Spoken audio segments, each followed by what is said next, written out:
What's going on, everybody? 3Man Broadcast here. I'm your host, Unpredictable60, bringing you guys something a little different, something that it's actually new that I'm starting. And it's basically where I'm going to be interviewing a bigger YouTuber than myself, and someone who's fairly decently known is going to be on this channel for a little bit. And his name is UnrealEntGaming. What's up, my man? What's going on, Brandon? Thank you for having me. No problem, no problem. And basically, I'm going to be asking him all kinds of questions, very personal questions, and just to get his opinion on it. So you guys will actually know what his thoughts are on that specific topic. So we'll actually be able to see where his mind is, I guess you could say. So let's get right into asking these questions because I am very curious to know a bunch of what I'm about to ask, much like what you guys are probably been wondering. So let's go ahead and get right into the first question here. And are you nervous at all, Alex? A little bit. I mean, I've known you for so long now, but this is like the first time we're doing this, so I'm excited to talk to you. I'm excited to see what you're going to ask me, and for those of you out there watching this, I truly hope you guys go ahead and enjoy as well. I have no idea what 3Man Broadcast has in store for me, but I hope you guys go ahead and watch the entire video throughout its duration to find out more. So, Brandon, I am ready whenever you are, man. Yeah, you would think after like 8-9 years I would know everything about you, but obviously there's apparently a good bit of stuff I still don't know. So I want to go ahead and ask a couple things. Let's start with the first question. So what actually made you decide to get into YouTube? Well, all right. I remember very vividly when I was younger, right? Because I'm sure you know the story. When I was younger, I was a pretty rowdy kid, right? But with the kids and the people that I used to roll with, I remember I always used to carry this really shitty pocket camera. And I was into YouTube way back since like 2006, right? Because when I first discovered YouTube, I'll never forget it. I was in my room and I was just looking up some stuff on wrestling. I was just looking up like some reviews or whatever, and I came across a couple of YouTubers, some OGs at the time, known as Pearson 101 and RVD Tito for Life, and I still remember their names to this day, and Truth Slayer. And what these guys were doing was they were bashing the WWE at the time, and me being so naive, I didn't know why, but I just, I got a little defensive.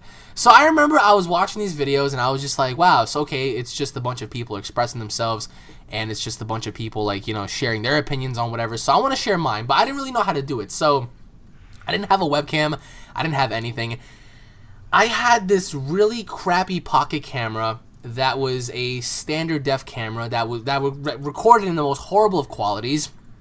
And I remember I turned it on and I made like this response. And my very first YouTube channel ever was called WWE Rule 5, or the 5 was supposed to be rules, but the S was taken, so I put 5 instead of the S. So my little response video was why TNA sucks and WWE's better. And believe it or not, I'll never forget it. That video had about, over time, like 200,000 views, and I was just like shocked out of my mind.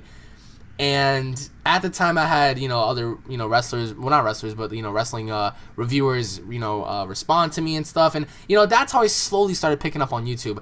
When I was coming up, from 06, 07, 08, I used to carry the same pocket camera around with my friends.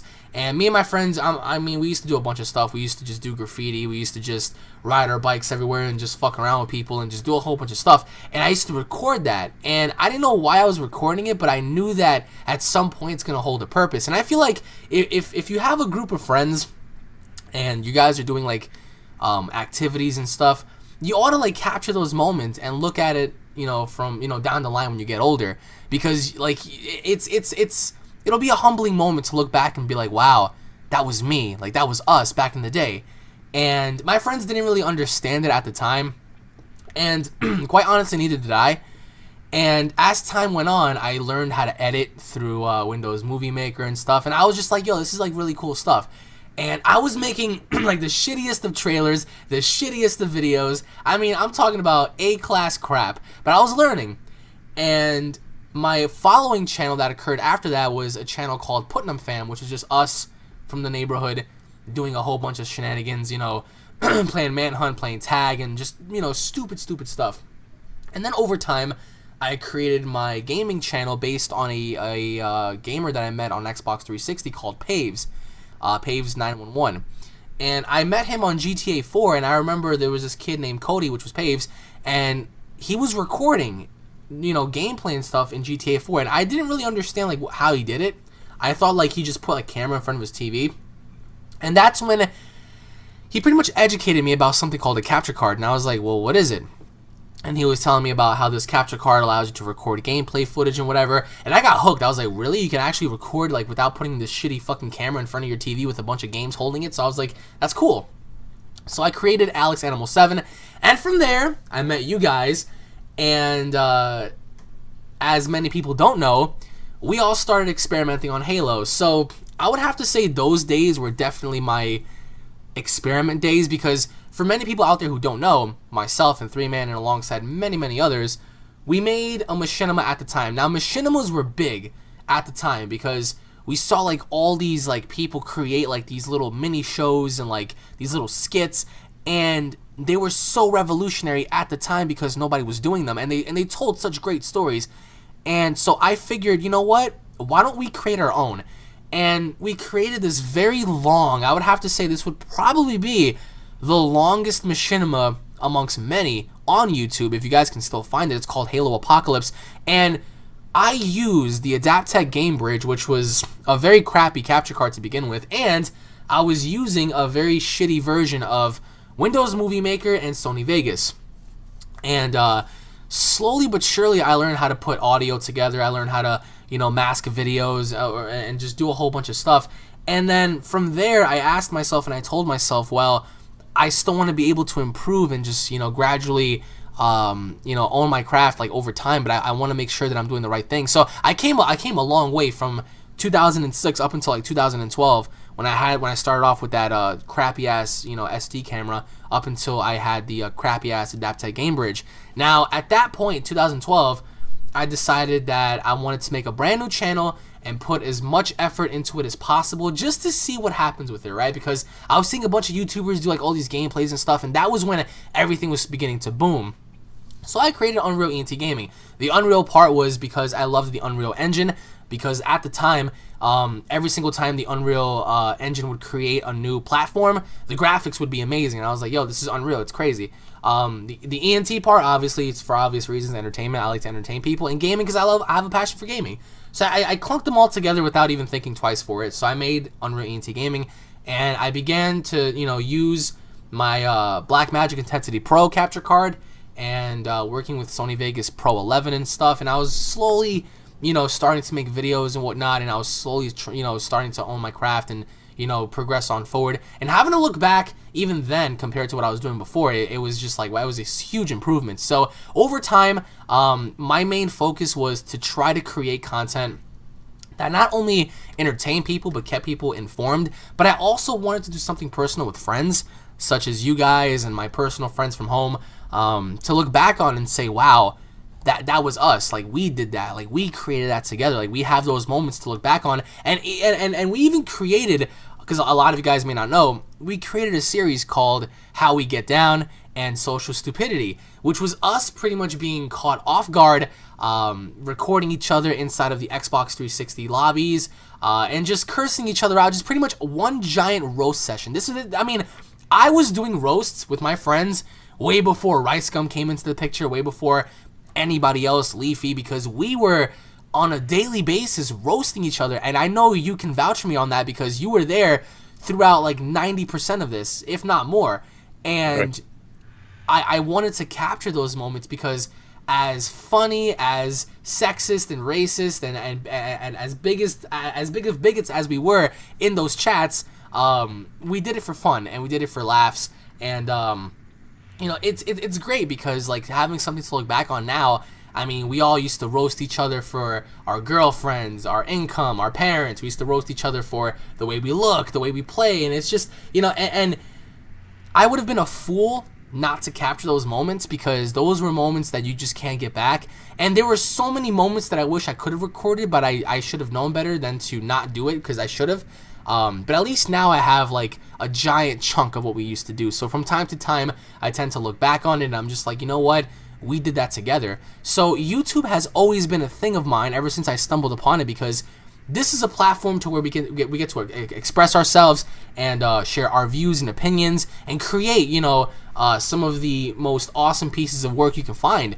And, you can prove that by seeing people like Raka Raka and, other YouTube channels that put in high quality into their production, and they put lots of money into their stuff. So you get to see that. And the reward pays off, as we progress on forward. So, for me, I've had lots of ups and downs for YouTube, but I never let the downs slow me down because it's just a bump on the road. So that's my story on how I got into YouTube. Yeah, that's pretty crazy. I mean, once you start something like that, you never imagine yourself being one of those people that you were admiring when you were the person just making small things and just absolutely not, man. Trying Absolutely to get not. started. So, I mean, that to me is just really crazy and interesting. I mean, I didn't really have any of the funds. I didn't really have anything. I went off of crappy equipment. And then I learned over time, you know what? In order to, quote-unquote, make money, or in order to produce better quality content, you have to spend money. And some people are afraid to spend money. I was afraid to spend money because I didn't have money. So I was in a position to where I was like, you know what? Is the sacrifice going to be worth the reward? So I told myself, you know what? I mean, what's the worst I can lose? I mean, what's the worst that can happen? I'm going to lose some money and that's it. So I decided to put, my time, my money, my energy into something, and, hopefully something would come about. And I never would have expected to get this far. And that's something just based off of, passion, and I never would have thought, having to come across YouTube back in '06 and just looking at reviewers would have got me this far, because it was just me looking at people's opinions. So just very simple. Yeah, and even coming this far, you've even had other people like put your stuff out there for you. What was that one guy who did that? Yeah, there was a bunch of people, and I'm really grateful for that. Like I never really would have thought, and plus I made it on BuzzFeed. Like I never would have thought in my life that I would make it onto BuzzFeed's top 10. And I'm just another person. Like I'm not, I don't have like this insane ego or something to where I think like I am the greatest YouTuber that ever existed. No, that's not me, man. I do this out of the passion because I've started this before YouTube, and mind you, I was making videos way before YouTube started paying people, and I was doing it just to like share my views and reviews on wrestling and games. And then, once the revenue came in for all YouTubers, obviously enough, who doesn't want to get compensated for their work? But that's just a little bonus for me. Even if YouTube were to take away ad revenue now, and if you were to be able to do this for free, I would still do this for free. I do it because I want to see the numbers, and I want to see, what responses I can get out of this, because again, I was doing this way before, YouTube decided to pay people, and I did it out of the passion of my heart to see where I can go and what I can achieve. Well, hey, best of luck to you on that, and I'm hoping to catch up to you at least one day, man. You just gotta keep on grinding. The grind don't stop, man. One thing I always remember is like you were just like us. I mean, the same numbers that have right now, you had those numbers, yep. And you just continued. I mean, that's the only way you're gonna get to where you are. Absolutely. So, I mean, you can't let fear hold you back. I was very scared. I was just like, man, what am I doing? Like, I'm putting so much time into this, and I'm putting so much energy, and at a point, it just seems like nobody gives a shit. But then all it takes is just you need hope. I mean, like all you can really do is just go up. I mean, there is no going down, unless of course you just completely give up and then you fall off the ladder. But if you just continue to grind it out, I mean, at a certain point, you will get to where you need to be. It just takes time. That's all it takes is time.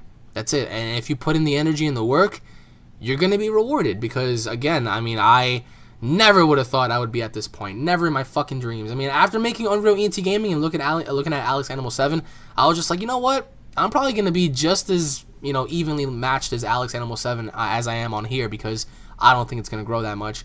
And all of a sudden, here we are today. So I'm very grateful of that. Well, thanks for explaining that much of that question, just so we can actually see what your thoughts were and at least how you got to where you are now. Definitely. But going on to the next question, I want to go ahead and get this question answered because I'm going to go ahead and start out. I am very passionate about Naruto. Okay. And so, me being very passionate about Naruto, you are very passionate about Dragon Ball Z. Yes, sir. And I want to know, why are you so passionate about that? Dragon Ball has always been a thing of mine because when I was a kid, man, like I remember I told this story a few times. I'm going to go ahead and tell it now. when I was a kid, I came home, and every time I come home from school, I used to love watching Cartoon Network. And I mean, I think you can vouch for me. I mean, Ed, Ed and Eddie, Johnny Bravo, Dexter's Laboratory, stuff like that, And I used to just, those were the days. And I mean, those were the hiatus days of, like, when it came to awesome cartoons and TV shows. Fresh Prince of Bel-Air, Full House, all that stuff, Courage the Cowardly Dog. And I remember I came home a little early, and my mom was doing something in the rooms, and she was cleaning in the living room, so the whole house was a mess. So I was in my other room, I was in my second room, and I was in there, and I'm trying to browse to see what's on TV, and all of a sudden I'm flicking right through the channels, and I see something to where someone gets punched in the face, and I tuned away, and then I tuned back in. I was like, what was that? So I go back, and it's Frieza versus Goku. At the time, I didn't know it was Frieza versus Goku because I'm just watching this for the first time, and I see this guy with yellow hair, and I see like this white alien, and they're fighting. But it wasn't just fighting, it was just like they were beating the shit out of each other. And I was just like, man, this is awesome. So I sat there, and as quickly as I sat there, the episode was over. So I'm like, whoa, what was that? Like, that was pretty cool. Like, I haven't seen a cartoon where they fight like that, like, ever. So it was on Toonami, and Toonami did a little preview saying next time on Dragon Ball Z, and I was like, what the hell's Dragon Ball Z?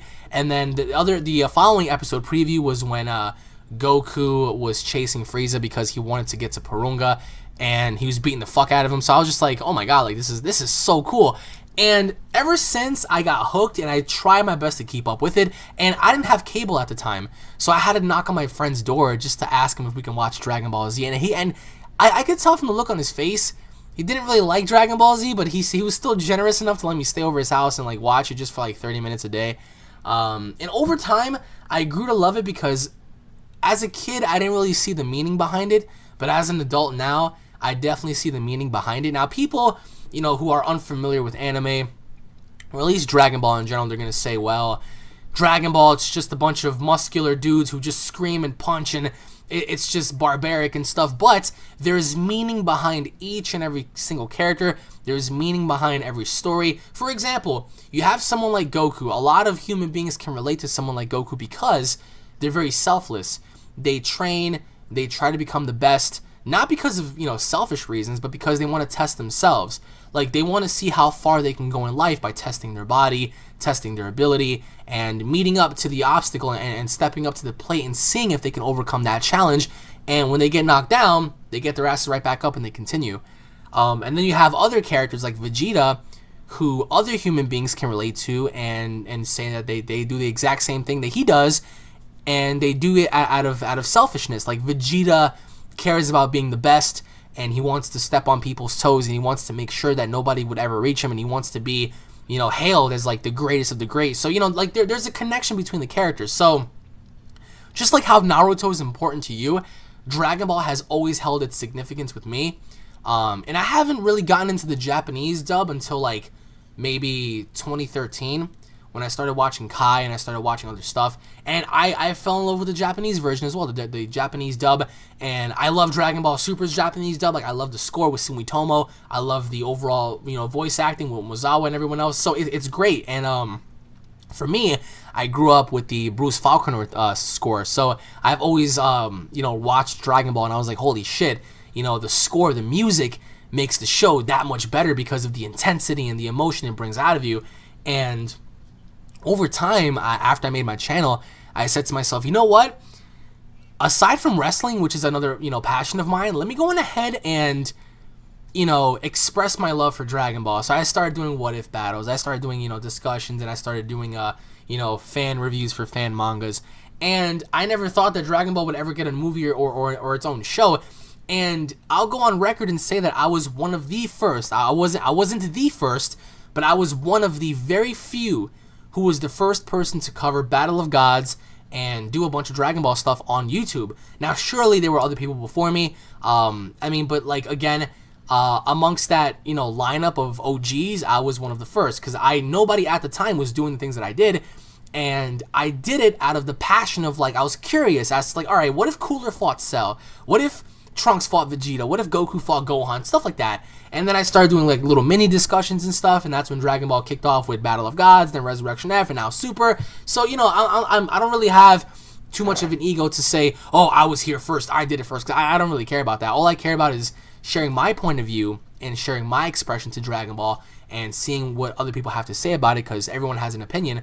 And Dragon Ball has an important meaning to me. And plus, even in wrestling in real life, one of my theme songs was the Enigma TNG's remix to Super Saiyan God, which I used Vegeta's theme to that. So that's how much it means to me. So Dragon Ball to me has always had a place in my heart because of the intense action, the emotion, the storytelling. I mean, sure, it's not the greatest anime in history. You know, some people may regard it as that. They might say, well, Dragon Ball isn't, you know, the best anime, and that's just their opinion. To me, in my opinion at least, I believe that Dragon Ball is the best anime ever, to me at least, as a person, because of what it means and what it represents. And just, I've always had like this passion for Dragon Ball because I knew that down the line, you know, like it was going to be recognized as something bigger, and it has. And from the music to the story to the characters to the wacky moments to the filler, I love it all, man. It's just like it was something that I fell in love with accidentally. Interesting. And I mean, just like you said, along with Dragon Ball Z having its own meaning, Naruto has actually taught me a lot of life lessons as well. So that's the one of the reasons, main reasons I can relate so much to Naruto, and that's one of the reasons I like Naruto, because they actually discuss things in Naruto that relate to real life situations. And I've seen recently, even in Dragon Ball Super, they've actually discussed things, especially with Trunks fighting, you know, Black Goku and the other guy. They were actually sitting there and they were talking about stuff that relates to real life religion, honestly. And I thought that was interesting. So I was like, wow, that's actually something that a lot of people would be interested in, even if they didn't like the series. I think this would still be something cool to watch. Absolutely. Just because of what they're talking about. And that's why I feel like Dragon Ball Super is different than Dragon Ball Z, because Dragon Ball Super, it looks like it's touching up on real life situations, like real life scenarios. We had Zamasu, who was a greedy god, who thought that humans were, you know, beneath him, and he thought that human beings were these scummy creatures that didn't deserve to live, and how the other gods gave him knowledge and we used it for good. You know, we used it more for evil than good. And you know, it's true in a way, because you look at our world today, all we do is fight. We wage war with each other and stuff. So I love how Dragon Ball Super has touched up on real life events, and it actually, you know, it also touches up on certain factors like bondage, like relating to, you know, brotherhood, relating to you know, father-son relationships. Like we see how for the first time Trunks is working with, you know, Vegeta in, you know, having to defeat a common enemy, whereas opposed in Dragon Ball Z, Vegeta was always like, stay away from me and stuff like that. So like Dragon Ball Super has just gradually increased and changed its tune, so to say, as it progresses. Well, again, thanks for that explanation. It was very interesting, again. Definitely. As to what you thought on that. And I just wanted to really know why you were so passionate about that. But that was very worth asking. But a lot of people also, or at least me, would like to know something like, you know, you're growing fairly rapidly right now on YouTube. And one of my questions for you is, so as you're growing and stuff, you're going to, of course, get more money, more people looking at your stuff, Right. get your name put out there more. But would you think that would affect your sociability with your friends? You think by having a lot of more money, I guess, a lot more fame, I guess you could say, Right. do you think that would prevent you from even wanting to talk to your friends so you can keep your business private? Well, I don't think in the essence of money it plays into a factor here, because what I think it morally touches up on is responsibility. Because I'm looking at my channel as a business. I'm not looking at it like something like a hobby anymore, because yes, I am making money off of it, and I am using that money, in my opinion, not just to support my mom, but to keep myself stable. And I'm not going to knock any other YouTuber, I'm not going to say any names, but I've seen tons of YouTubers where they spend all their money on cars, on big, huge houses, on, you know, just stuff like that. And I'm not going to sit here and say it's morally wrong, because that's not me. I'm not making anywhere near what someone like FouseyTube or Leafy or PewDiePie or phase or drama they're making. However, I'm making enough to sustain my bills, because that's target number one for me, are bills, right? I mean, despite who you may be, from the day you are born to the day you die, bills are always going to be with you, and that is it. That is going to be the curse put on mankind, are bills, right? So my primary target is to tackle bills. My secondary target is to tackle my situation at home with my mom, trying to support her because she doesn't work. I am the only provider of the household, so I have a huge responsibility. And that relates to your question, because how does that affect my friendship with people? To me, I don't believe in breaks. I don't believe in stopping. I don't believe in taking a slight pause for making videos. I've been making videos consistently since 2011 and uploading them since 2012. I've never taken a break, because I feel like if you take a break, you're only going to slow yourself down. As I'm growing my channel, I am definitely going to look more into trying to turn my living situation into a business as well, trying to conserve money, because that's the problem with YouTubers. They don't know how to save money. And over time, once you start to see a decrease in your profit, I mean, what are you going to do if you don't have any, savings backups or something? You're going to come crashing down. And people tend to spend this money on GTRs and, Lambos and stuff. And hey, you know what? Kudos to you for that. Enjoy your life, right? But for me, as I'm beginning to grow, I'm never going to lose focus of my friends and stuff. But what I'm hoping that my friends understand is that my time is being put into creating and formulating my business in order for me to prosper as a human being down the line, not just for my sake, but for my family and for the sake of my friends, because we can also, use that to go out. And affordability is good, because you can use that profit that you make and you can spend time with your friends, because again, when you die, you're not going to take that money with you wherever you go, right? So it's got to be used for something. But I will never let YouTube affect my friendship with anybody, because that just seems a little ridiculous to me. Friendship shouldn't be dictated by YouTube. What I think friendship ought to be dictated by is character and relations. If we can relate to one another, strong enough to respect one another's privacy, I think you can definitely get far. But in terms of my friendship, I will say that I have been less social in the outside world, because I've been spending more time dedicating myself to my channel, which again, if you have your own business, as a boss, you want to contribute more time into your business rather than goofing off, because that's how you grow as an individual. But for me, I've never let YouTube affect my friendship, nor would I ever want it to, because if that was the case, I wouldn't be talking to anybody, right? And I still have the same people that were there for me, 5-10 years ago, that are still here now, and I try to encourage them as much as I can, to tell them, like, listen, life is just way too short to sit around and just be like, well, I'm going to take a break and I'm going to come back later. Because to me, there is no such thing as later. It's only here and now. The more work you put into something, the bigger and greater the reward. So if you were to put more time into something, you're going to reap the rewards. However, if you spend more time socializing with your friends while your friends are trying to go out there and prosper with their lives, you're making a mistake there, because in a way, you're neglecting your own future for the sake of hanging out with friends and stuff. So there's a time and a place for everything, I believe. There's a time and a place for work. There's a time and a place for having to be social. So, but the bottom line is, I will never let YouTube affect anything of that nature, because friendship to me means more than YouTube, because if YouTube is dead and gone, what do you have after that? Especially if you lose your friends. So I think friendship is way more important. However, if you're working to turn this into a business, keep your eye on the prize and don't lose focus of that either. Wonderful. I don't know about you though, but I'm gonna definitely be buying a big ass house, Lamborghini, and all that good stuff. Really, you're one of those? No. Because a lot of these YouTubers, they buy these cars and they crash them, and I'm just like, what a shame, That's not stuff like that. And people like YouTubers who have all this money and they buy stuff that they really don't need. I always say that's just a waste. I mean, listen, I'm not one to judge. A lot of these YouTubers make their money in very scummy ways, and I'm not gonna sit here and be one of those YouTubers to say, oh, he clickbaited, oh, he lied to his audience, oh, he did this and that, he faked his pranks. If it entertained, as a fake prank, then fuck it. You know, you get your money up, grind.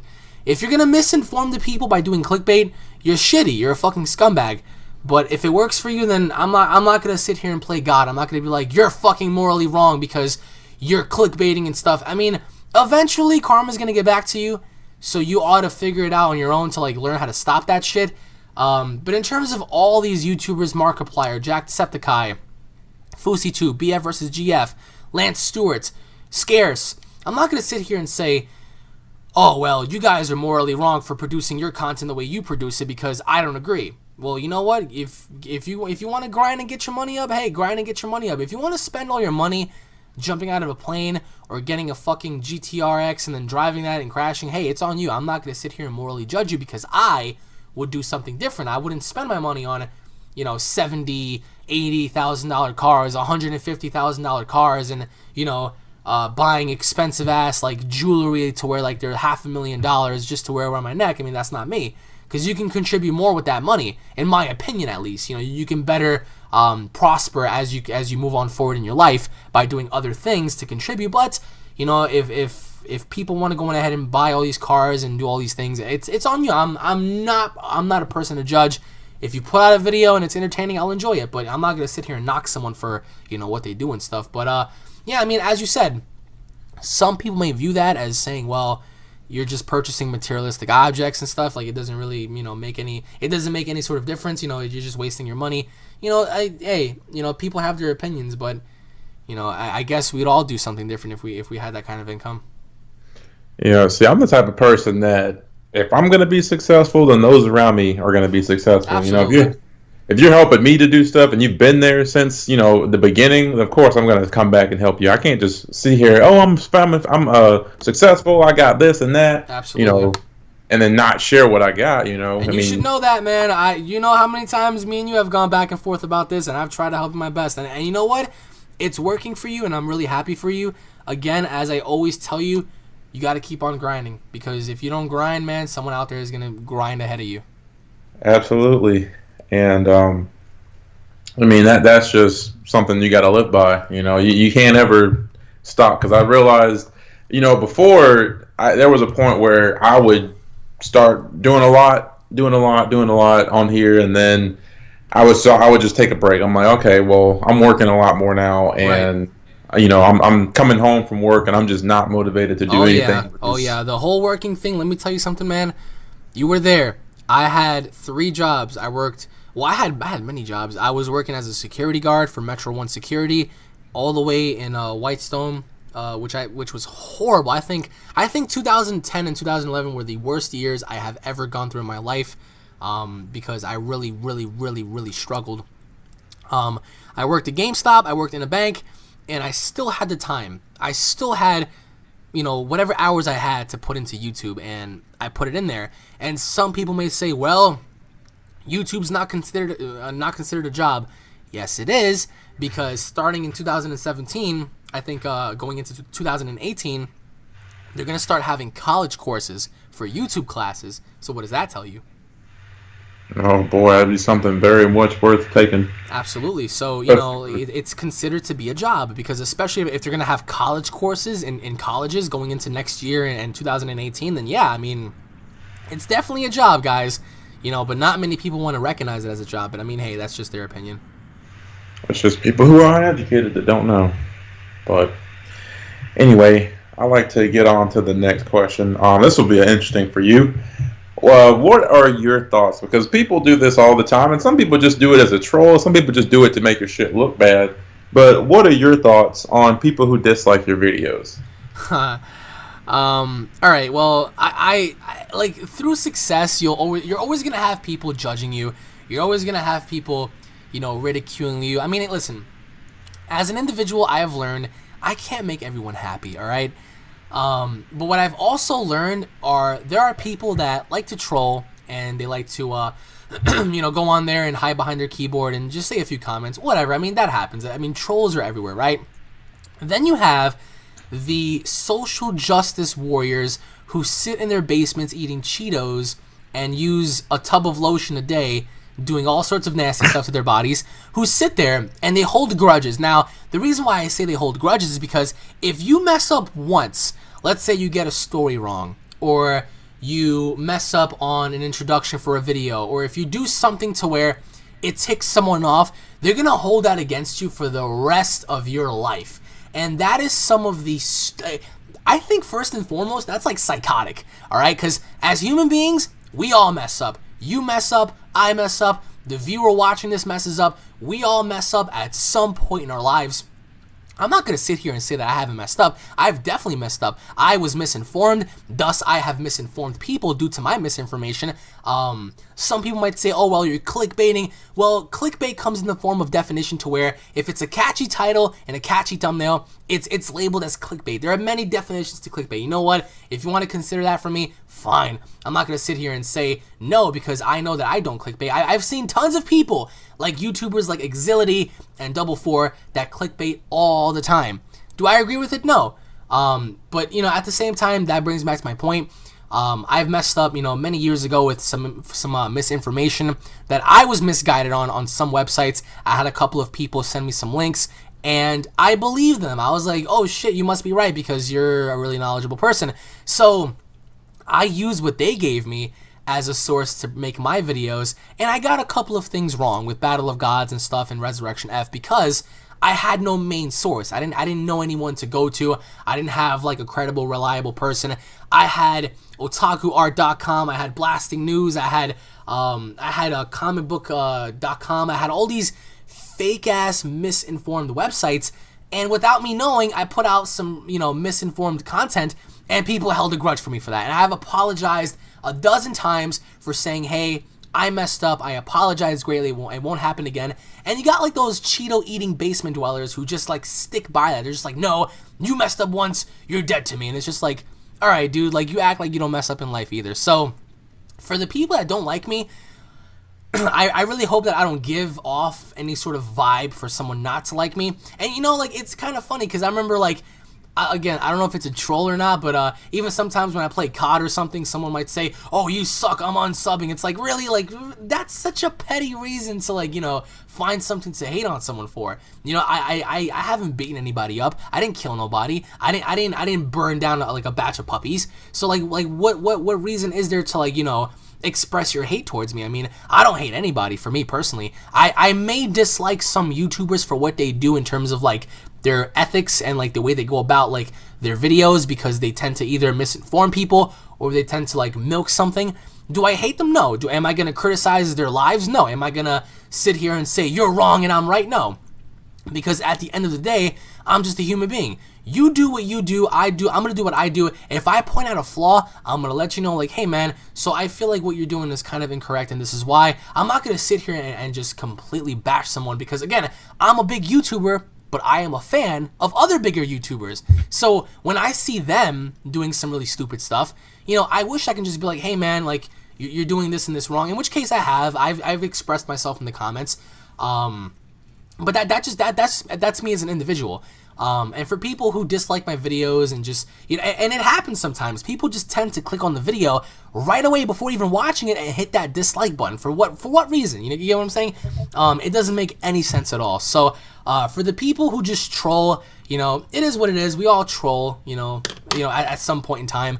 But for people that are genuinely like just pissed off, like they want to have pitchforks and torches, to that, I'm gonna say, dude, like, I don't know what I did wrong to you, but you know what? I hope you can find it in your heart to, like, move on, because, you know, holding a grudge against someone who literally makes mistakes just like every other human being on the planet, you know, it speaks volumes, and I really hope that, you know, you can just move past that and learn how to forgive and forget and just move on.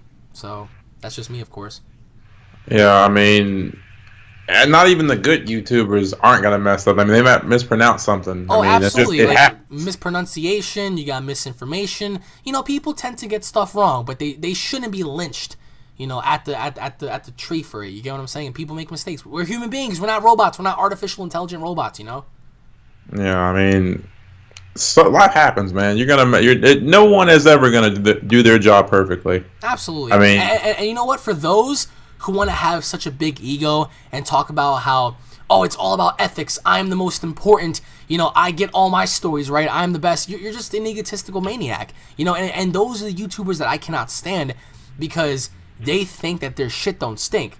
And even when they get shit wrong, they try so much to do like damage control, and they try to cover it up and talk about, well, I was just being sarcastic, or it was a joke, or this and that, or I got the information wrong because this person gave it to me wrong, or whatever. Hey, people make mistakes, but don't allow your ego to get the best of you, because I think that is real scummy. That's more scummy than having, terrible content is ego. If you're having an overinflated ego and you think that you're hot shit and everyone else is below you, and you know that you're not perfect, I think that's worse than just being, a shitty commentator or a shitty YouTube presenter, to me at least.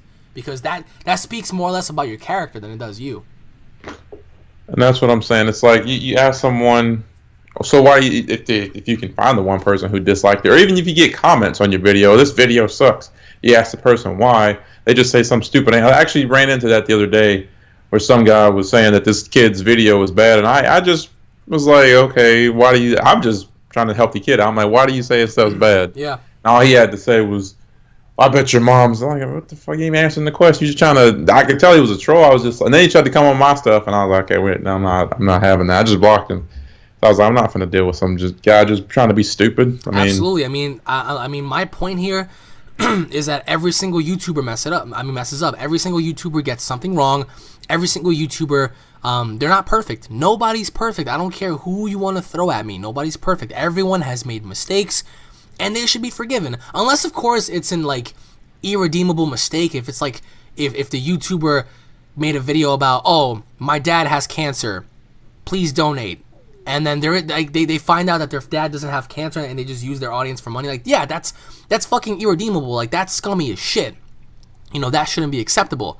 But if someone gets a story wrong, or if someone misinterprets something or mispronounces something, they shouldn't be like lynched by the state. They shouldn't be paying the ultimate price of having to be judged.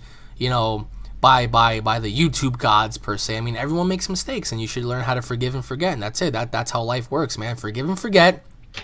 Help people. If someone makes a mistake, let them know. Be like, hey, man, you made a mistake. Please correct it. And you don't have to be a dick about it. But that's just some people. Absolutely. I'm pretty sure a lot of your subscribers, I guess both of our subscribers, are enjoying this conversation so far. I would hope so. I mean, we're about almost 45 minutes in here.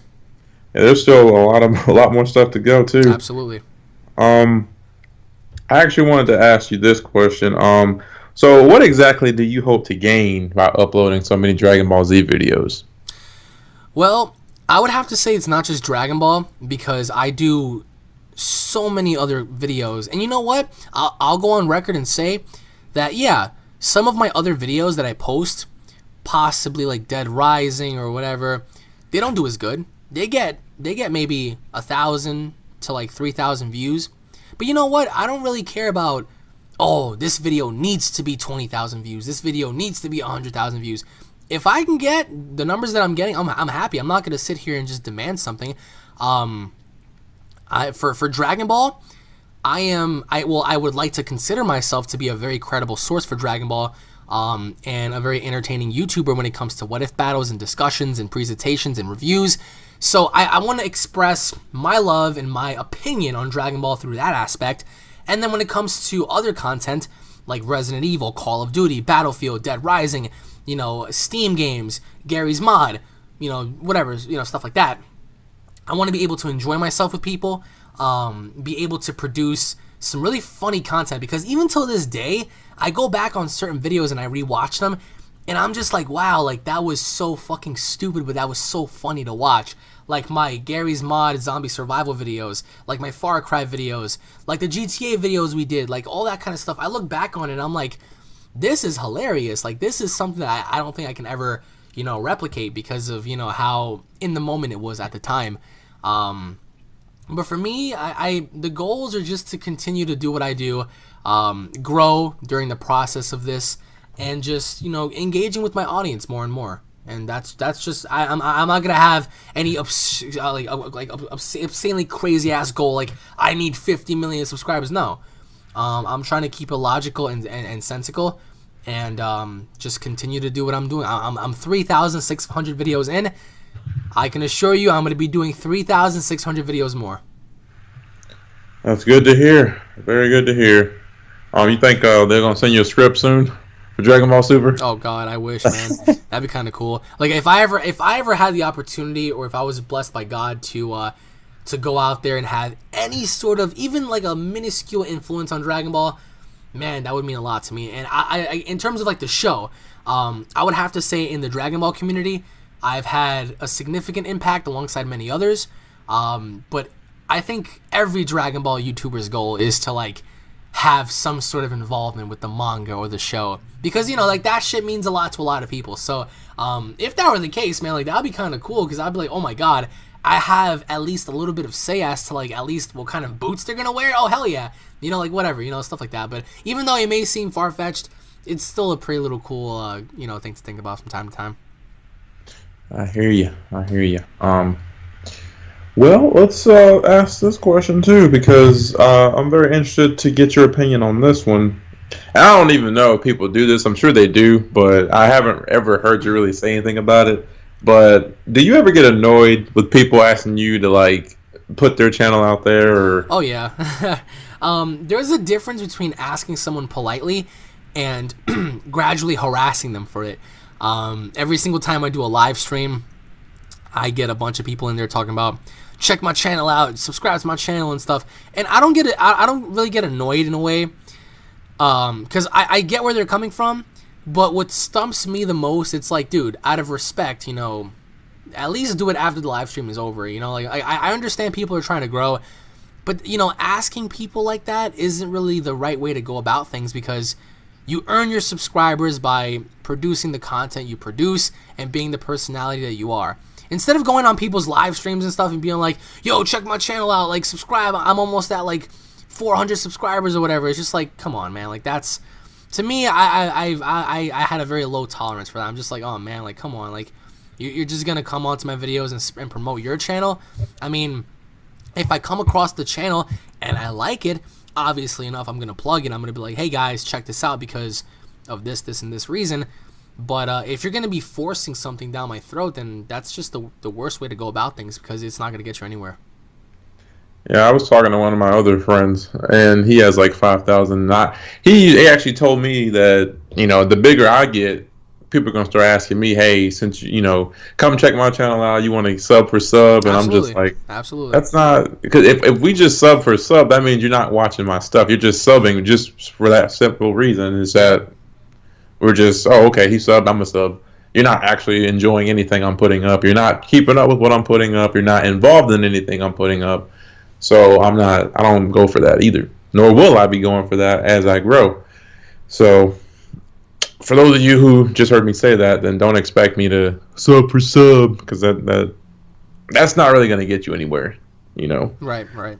And it's really not helping you at all, because you would rather have people who are going to sub to you because they like what you do, so that if you did mess up on something that you didn't realize you were messing up on, they can tell you, hey, at this part you did so and so, or you said so and so, or they'll correct you, so you'll okay, I wasn't aware of that. I'll fix it next time. That way I don't screw it up. Right. I mean, hell, we've had people even commenting on our stuff saying, hey, when you do your character review, you should try doing it this way. You should try doing that.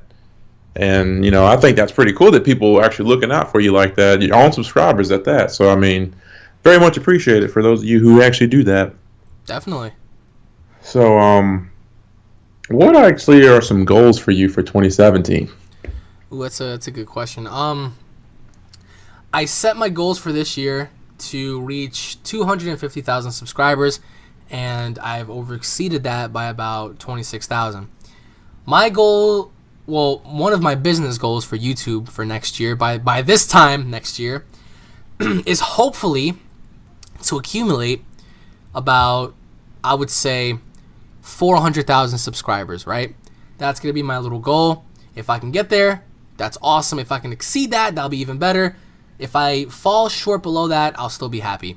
So going into 2017, my primary goal is to get to 400,000 subscribers. My secondary goal is to produce way better content, in which case I am working on now. I've gotten myself a new PC. I've gotten myself a bunch of new editing softwares.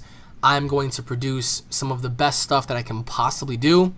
I will be creating new series videos. I'll be creating new Mythbuster videos, alongside much Dragon Ball content and whatnot. So lots of awesome videos that are going to be in correlation to one another, you know.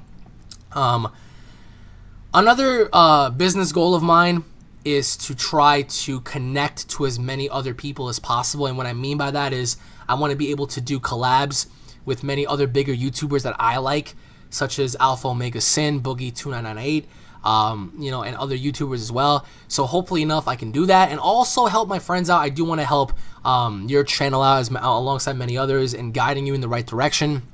And I know you're a huge Naruto fan, so Naruto would definitely benefit you down the road. And so another one of my goals personally as a human being is to get back into shape as I was in 2014. If not, be in much better shape than I was in 2014, because 2014 was a year to where I was at my peak and I was at the pinnacle of my physique, and I was gradually getting better and better and better, and then I fell off. But going into next year, I definitely want to have that same body, if not better than how I am this year or the year prior. Aside from that, I also want to be able to possibly create more vlogs for my vlogging channel and allow people to see more along the lines of how I do on there, and just bring more people back into my personal life and just show them, like, the ins and outs of certain things. But aside from that, that would be it for now, because that's all I can just conjure up at this point. That's good. Have you had a good year so far? Compared to last year, very. 2015 was a very bad year. And this year was a very good year. I wouldn't say it was the best year of my life, but in terms of my channel, it was definitely a great year. And hopefully enough, as we continue on forward, because YouTube right now is broken. I mean, everyone already knows that. Depending on when you're watching this video, of course, people are getting unsubbed. The views are down because YouTube's algorithm has changed, and the algorithm, since it's actually changed, it fucks up a lot of things. And so I really hope that, by next year, things will, go a lot more smoothly, I would have to say.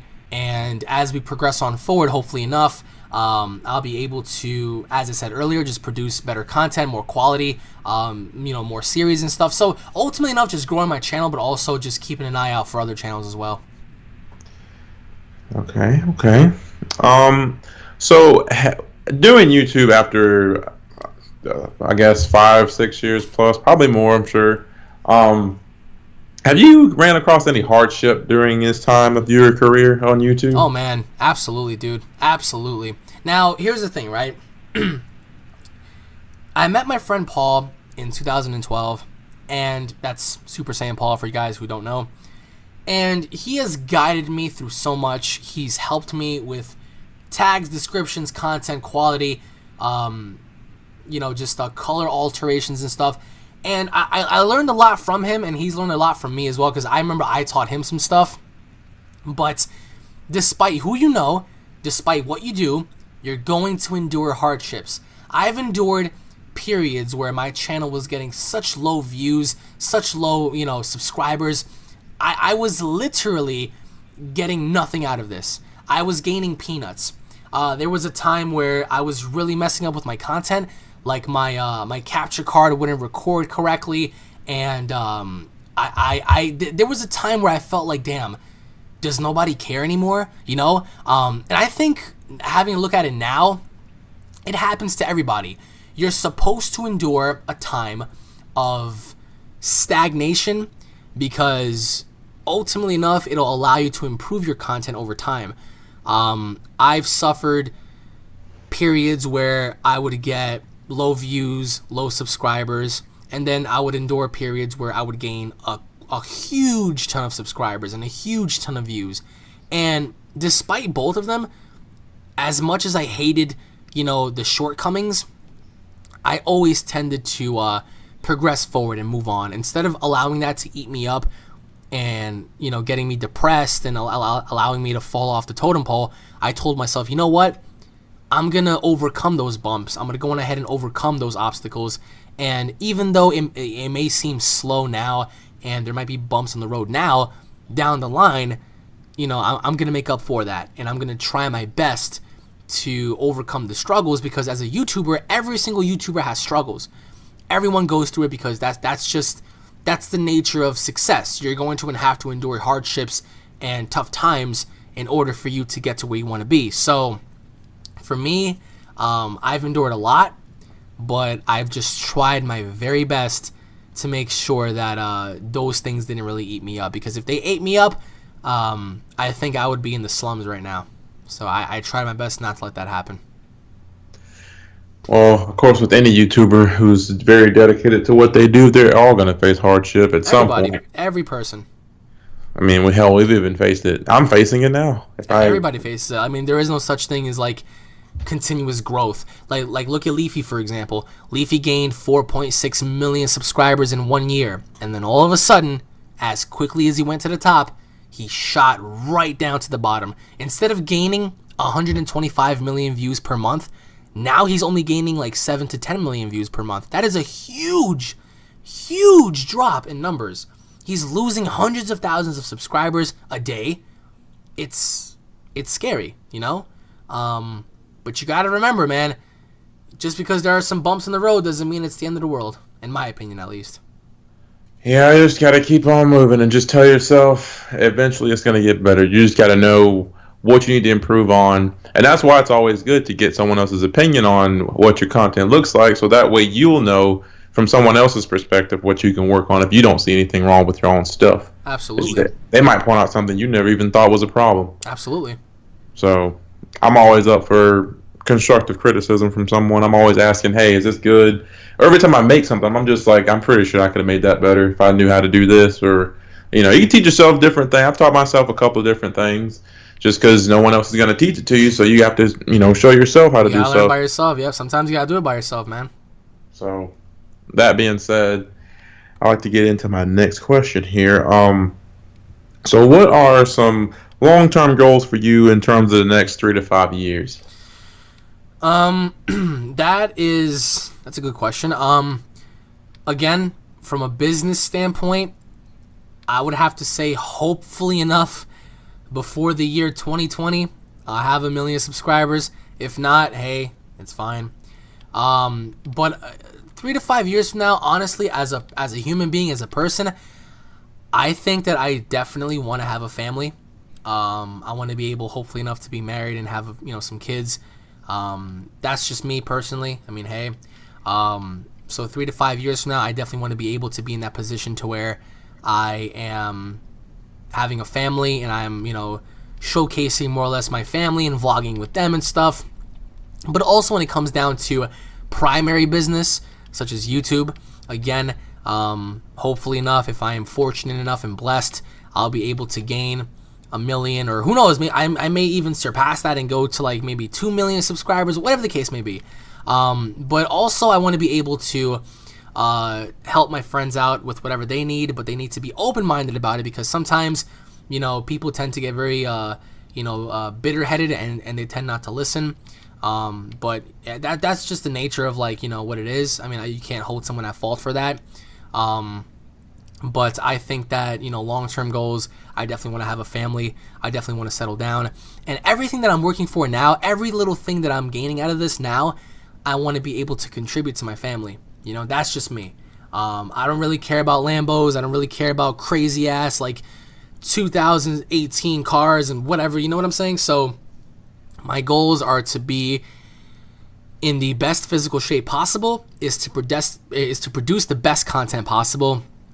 So hopefully enough, you know, have a family and keep my close friends closer, because as I told you early on in the beginning of this video, friendship means more than YouTube sometimes, or at least in all cases, because when YouTube is gone, your friends are the only ones you have. So, but I also want to turn this into a bigger business, as we spoke about many years ago, possibly having a TGA house together and working on multiple multi-projects as a group, But that's something to discuss in a different video, because we have a lot to talk about that. So, but those are definitely some of my goals personally.